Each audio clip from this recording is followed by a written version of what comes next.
Alhamdulillah nahmaduhu wa nasta'inuhu wa nastaghfiruh wa na'udzu billahi min shururi anfusina wa min sayyiati a'malina may yahdihillahu fa huwal muhtadi wa may yudlil fala hadiya lahu wa ashhadu an la ilaha illallah wahdahu la syarika lahu wa ashhadu anna Muhammadan abduhu wa rasuluh amma ba'du.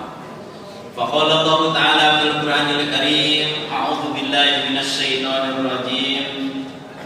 Qul bi fadlillah wa bi rahmatihi fa bidzalika falyafrahu huwa khairun mimma yajma'un. Ikhwat iman, ahli Jum'ah yang dimuliakan Allah Subhanahu wa taala. Alhamdulillah dengan qudrat dan inayah Allah Subhanahu wa taala, Jumat kali ini kita bisa melaksanakan dalam keadaan sehat walafiat. Oleh sebab itu, untuk mewujudkan rasa syukur kepada Allah Subhanahu wa taala, mari kita laksanakan berbagai macam titah-titahnya. Karena puncak kebahagiaan bagi seorang hamba Allah, salah satunya adalah mendapatkan fadilah dan rahmat Allah Subhanahu wa taala. Bahkan dibandingkan dengan kebahagiaan dunia isinya, masih bahagia mendapatkan fadilah dan rahmat Allah. Hal ini dijelaskan oleh Allah Subhanahu wa taala dalam surat Yunus ayat 58. A'udzu billahi minasy syaithanir rajim. Qul bi fadlillah wa bi rahmatihi fa bidzalika falyafrahu huwa khairum mimma yajma'un. Katakanlah wahai Muhammad kepada seluruh kaum muslimin tanpa kecuali, dengan fadilah dan rahmat Allah kalian harus merasa bahagia, bersyukur, karena dengan dua fadilah dan rahmat Allah tersebut itu lebih baik dibandingkan dengan apa yang kalian kumpulkan, yaitu harta benda, kedudukan, pangkat, jabatan. Bahkan bila seseorang tidak mendapatkan fadilah dan rahmat Allah, akan mendapatkan kerugian, baik rugi dunia bahkan sampai ke akhirat. Dalam surat Al-Baqarah ayat 64 Allah tegaskan, "Falaula fadlullahi 'alaikum wa rahmatuhu lakuntum minal khasirin." Seandainya kamu sekalian tidak mendapatkan fadilah dan rahmat Allah dan rahmatku, kata Allah, niscaya kamu sekalian termasuk orang-orang yang rugi. Bahkan sekalipun seorang beramal, berbuat kebaikan, beribadah kepada Allah tanpa mendapatkan fadilah dan rahmat Allah, akan sia-sia. Riwayat Imam Muslim, Abu Hurairah sahabat Rasul menjelaskan bahwa Rasulullah telah bersabda, "Lan yudhila ahadan amaluhu al-jannata." Tidak menjadi jaminan seseorang masuk surga karena amalnya. Para sahabat kaget, "Wala anta ya Rasulullah?" Apakah Rasul sendiri termasuk begitu? Dengan amalnya belum menjadi jaminan kebahagiaan surga. "Wala ana, begitupun aku. Illa ayatahu bani Allahu minhu birahmatin wa fadli." Kecuali Allah menganugerahkan apa? Fadilah dan rahmatnya sehingga akan mendapatkan jaminan surga. Tentu saja Allah Subhanahu wa taala memberikan fadilah dan rahmatnya itu tidak begitu saja diberikan kepada seseorang, tapi harus diwujudkan dengan pengamalan. Imam Ar-Raghib menjelaskan bahwa yang disebut dengan fadilah diterjemahkan dengan bahasa kita itu karunia, anugerah. Tapi maksudnya di sini adalah ajiyadatu anil iktisar, pemberian plus dari Allah Subhanahu wa taala berbentuk pahala ganjaran dari kecukupan Sehingga bila seseorang sudah memadai sebagai hamba Allah, Allah berikan lagi. Itu namanya fadilah atau karunia Allah. Sedangkan rahmatul sudah menjadi bahasa kita. Imam Arabi menjelaskan, diterjemahkan dengan kasih sayang, riqatun taktabil ihsan ilal marhum, bahwa kasih sayang itu adalah hati yang tulus, ikhlas, sehingga mendorong seseorang untuk berbuat kebaikan kepada orang yang disayanginya. Ringkasnya, ketika seseorang mendapatkan fadilah dan rahmat, fadilah Allah berikan pahala yang lebih, kemudian rahmat Allah berikan kasih sayang, yaitu kebahagiaan surga. Tapi diperuntukkan bagi siapa? Allah jelaskan dalam Al-Quran. Pertama, diperuntukkan bagi orang-orang yang benar iman kepada Allah Subhanahu wa Ta'ala sampai akhir hayatnya. Hal ini dijelaskan oleh Allah dalam surat An-Nisa ayat 175. Fa'ammal ladzina amanu billahi wa'tasamu bihi fasayudhiluhum bi rahmatin minhu wa fadlin wa yahdihim ilaihi siratal mustaqim. Adapun orang-orang yang beriman kepada Allah dan wa'tasimu bihi, berpegang teguh sampai akhir hayatnya, dibuktikan dengan wujud ketaatan kepada Allah dan Rasulnya, maka aku masukkan mereka kepada rahmatku, fadilahku, dan aku berikan hidayah pada jalan yang lurus. Itu jaminan diperuntukkan bagi orang yang beriman. Karena salah satu kunci pintu surga itu adalah keimanan. Tapi bukan sekedar lisan saja, bukan sekedar dicatat di KTP, tapi dibuktikan dengan amal. Jangan sampai kejadian dalam surat Al-Hujurat ayat 14 Allah menurunkan, karena ada sebagian orang yang mengatakan qalatul a'rabu amanna. Orang-orang Arab pegunungan mengatakan kepada Rasul langsung, ya Rasulullah, aku beriman. Rasulullah diam. Kemudian turunlah surat Al-Hujurat ayat 14. Qul, jawab, lam tu'minu, mereka belum beriman. Padahal jelas qalatul a'rabu amanna, aku beriman. Tapi justru Allah menjawab lam tu'minu walakin qulu aslamna, tetapi mereka hanya sekedar tunduk. Walamma yadkhulul imanu fi qulubikum, tetapi belum ada keyakinan dalam hatinya. Karena bila urusan keimanan belum dibenarkan oleh hati, maka sulit untuk mewujudkan ketaatan kepada Allah dan Rasulnya. Bahkan kunci Allah menerima amal seseorang harus dilandasi dengan keimanan. Oleh sebab itu, sebagian Ibnu Abbas menjelaskan bahwa fadilah dan rahmat Allah itu adalah nikmat iman dan Islam. Dalam surat Al-Maidah ayat 5, wa may yakfur bil iman faqad habita amaluhu wa huwa fil akhirati minal khasirin. Barang siapa kufur setelah beriman kepada Allah, dalam artian sudah tidak percaya lagi kepada Allah, hanya ditulis saja sebagai orang yang beriman, maka kebaikan semuanya habita amaluhu, akan terputus. Berarti Allah menerima seseorang amal baiknya itu apabila dilandasi dengan keimanan dan diwujudkan dengan ketaatan kepada Allah Subhanahu wa Ta'ala, yang mampu apa? Menolak, mencegah dari perbuatan kemaksiatan. Dalam riwayat Imam Muslim, Rasulullah menegaskan, la yazni zani hina yazni wa huwa mu'minun, wa la yashrabul khamra hina yashrabu wa huwa mu'minun, wa la yasriku hina yasriku wa huwa mu'minun. Tidak mungkin terjadi seseorang yang beriman melakukan zina ketika zina itu beriman kepada Allah.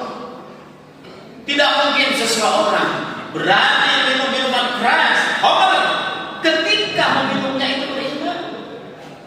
Tidak mungkin seseorang mencuri, mengambil hak orang lain, menggasak harta orang lain ketika mencurinya itu beriman. Berarti ketika seseorang berbuat kemaksiatan kepada Allah, saat itu iman tidak ada. Karena ketika iman benar kepada Allah, mampu mengendalikan diri dari perbuatan-perbuatan maksiat. Saya yakin hadir yang di sini itu karena apa? Karena keimanannya. Oleh sebab itu, keimanan inilah yang mampu mendapatkan karunia pahala lebih, kemudian Allah berikan kenikmatan surga seperti yang diberikan jaminan oleh Allah dalam surat Tur ayat 21. Walladzina amanu wa tabi'unna, orang-orang yang beriman, wa tabi'unna biimanin, kemudian diikuti keimanannya, wujud pengamalannya dengan anak cucunya, dengan rekan kerjanya, dengan sahabatnya, alhaqna bihim dzurriyyatahum, hak Allah untuk mempertemukan kembali nanti di akhirat kelak, yaitu di surganya Allah. Itulah keistimewaan orang yang mendapatkan rahmat dan karunia Allah. Selain orang yang beriman, Allah berikan, diperuntukkan orang yang mendapatkan karunia dan rahmat Allah, kasih sayang Allah itu adalah orang-orang yang berbuat kebaikan. Dalam surat Al-A'raf ayat 56, Inna rahmatallah qaribun minal muhsinin, sesungguhnya rahmatku, kasih sayangku diberikan dekat sekali kepada orang-orang yang muhsin, yaitu orang yang selalu berbuat baik. Kalau tadi langsung pengamalannya, ubudiyah langsung kepada Allah, kemudian berbuat baik. Apa contohnya? Dalam surat Al-Imran ayat 134, alladzina yunfiquna fis sarai wad dharra wal kadhibina al-ghaidha wal 'afina 'anil nas wallahu yuhibbul muhsinin, yaitu orang-orang yang mendermakan sebagian rezekinya, berbagi, kemudian wal kadhibina al-ghaidha, mampu meredam emosi, wal 'afina 'anil nas, kemudian mampu memberikan maaf atas kesalahan kealpaan orang lain terhadap dirinya. Tiga perbuatan itu, wallahu yuhibbul muhsinin, Allah mencintai orang-orang yang berbuat muhsin. Jaminannya yang pertama, setelah kita terus ketaatan kepada Allah, baik ibadah mahdoh atau ibadah ghair mahdoh, tapi ingat, Allah berikan jaminan yang lebih apa? Menyisihkan sebagian harta kita, khususnya untuk fakir miskin, sesama muslim. Karena jaminannya apa? Hum min amalihim shadaqatan tutahhiruhum wa tuzakkihim biha. Ambillah dari mereka kaum muslimin zakat, infak, sedekah, yaitu sebagian hartanya, supaya apa? Tutahhiruhum wa tuzakkihim biha. Ini keistimewaannya karunia dan rahmat Allahnya. Apa? Aku bersihkan yang mereka kena zakat dikeluarkan, tidak infak, sedekah, membantu keperluan orang lain, aku bersihkan dirinya, jiwa raganya dan harta mereka. Bahkan Rasul sendiri mengingatkan, seandainya seseorang takut terhadap ancaman neraka, hadaplah, tahanlah dengan apa? Wattaqun nar walau bisyiqqi tamrah. Seandainya kamu takut kepada ancaman neraka, ada kesempatan untuk menyisihkan sepotong kurma untuk dapat diinfakkan, falyaf'al, maka lakukanlah. Berarti selain karunia dan rahmat Allah bagi yang menyisihkan hartanya, kebersihan jiwa raga dan hartanya, bahkan penghalang dari ancaman neraka. Bahkan dalam riwayat lain, tidak mampu dengan harta, tapi kalimatin thayyibatin, maka berbicaralah yang jujur, yang baik. Bahkan karunia dan rahmat Allah tidak hanya diberikan nanti di akhirat bagi orang yang mendermakan sebagian hartanya, Allah berikan turunnya pertolongan. Rasul bersabda, wallahu fi aunil abdi makana lahu fi auni ahli. Allah akan menolong selama orang hamba tersebut pernah menolong orang lain. Itulah keistimewaan menyisihkan sebagian harta, bukti mendapatkan rahmat dan karunia Allah. Mudah-mudahan kita termasuk orang yang dimasukkan golongan-golongan orang yang mendapat karunia dan rahmat Allah. Barakallahu.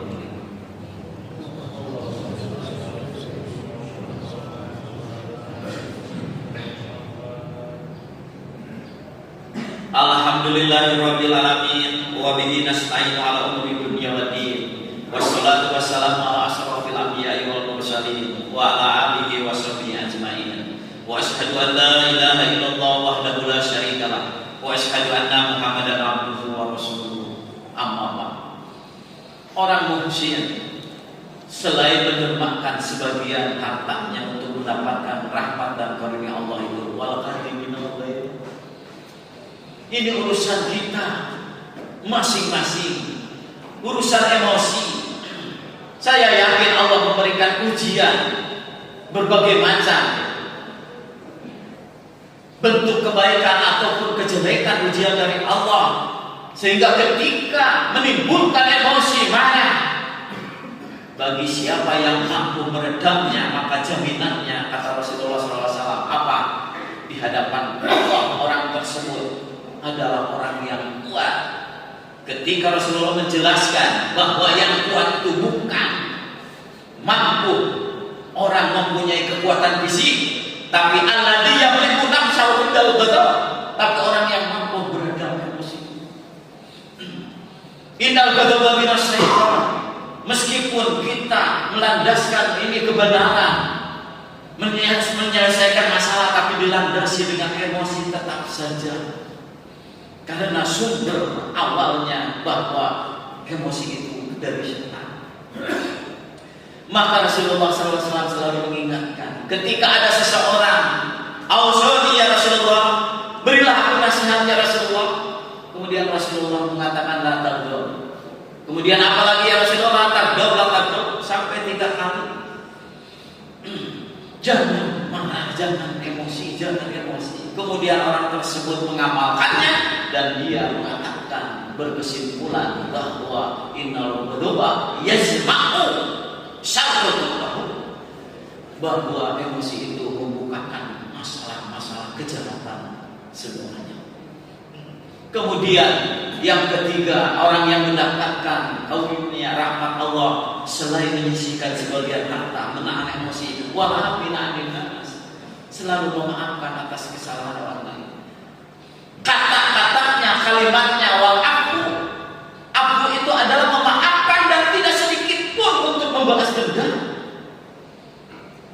Dan tidak sedikit pun dalam hatinya itu, kalau suatu saat ada kesempatan, dia seolah ingin membalas. Itu namanya al-afu. Memberikan maaf tanpa sedikit pun adanya rasa ingin membalas. Nanti di akhirat kelak, ainal afuna 'anil nas, ketika Allah mengumpulkan di alam mahsyar, Allah akan memanggil ainal afuna 'anil nas, siapa orang-orang yang selalu memaafkan atas kesalahan orang lain. Halumu ujurakum, kemari, inilah pahala-pahala kamu. Dan menjadi hak bagian mereka, tidak apa yang selalu memaafkan atas kesalahan orang lain, an yudhilallahul jannata, untuk mendapatkan pahala masuknya ke surga Allah. Itulah keunggulan bagi mereka. Saya yakin bila seseorang sudah biasa memaafkan atas kesalahan orang lain, yakin dirinya mampu mengendalikan emosi. Ketika seseorang sudah mampu mengendalikan emosi, yakin dirinya akan selalu berbagi.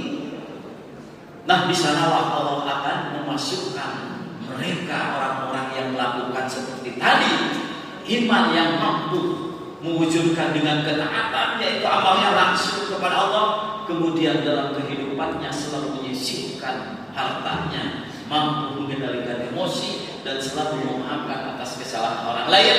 Di sanalah Allah akan berikan rahmat dan karunia-Nya. Meskipun seseorang mempunyai keunggulan dalam urusan beramal, tapi kalau amalnya tidak membukakan rahmat dan karunia Allah, akan sia-sia. Oleh sebab itu Rasulullah SAW selalu melakukan perbuatan-perbuatan yang membukakan fadilah karunia, yaitu pahala. Sholat Jumat saja berapa pahalanya? Ketika Rasulullah mengatakan idza yaumul jum'ah waqafatil malaikatu ala babil masjid, bahwa pada hari Jumat malaikat akan berdiri di pintu-pintu masjid. Yang tunggu awalan ditulis siapa yang pertama, kedua, dan itulah karunia apa? Al-fadilah, memberikan yang plus gitu pahalanya. Maka saf yang pertama akan beda pahalanya dengan saf yang kedua. Saf yang kedua akan beda pahalanya dengan saf yang ketiga. Itu gambaran orang yang mendapat fadilah dari Allah. Kemudian setelah selesai Allah berikan rahmat, karena setiap masuk ke masjid kita selalu berdoa yang dicontohkan oleh Rasul. Apa? Allahumma ftah lana abwaaba rahmatika. Ya Allah, bukakan pintu-pintu rahmat, karena disinilah kasih sayang Allah. Setelah kita keluar beraktivitas lagi, Allah berikan karunia-Nya apa? Rezeki yang lebih. Mudah-mudahan Allah Subhanahu wa taala memberikan kekuatan kepada kita sehingga kita selalu melakukan perbuatan-perbuatan yang menurunkan karunia dan rahmat Allah Subhanahu wa taala. Allahumma ighfirli wa liwalidayya wa lil mu'minina yawma yaqumu hisab. Rabbana la tu'akhidhna in nasina wa akhtana. Rabbana wa la tahmil 'alaina isran kama hamaltahu 'alal ladzina min qablina. Rabbana wa la tuhammilna ma la taqata lana bihi. Wa'fu 'anna waghfir lana warhamna anta maulana fansurna 'alal qaumil kafirin. Walhamdulillahirabbil alamin. Wassalamu alaikum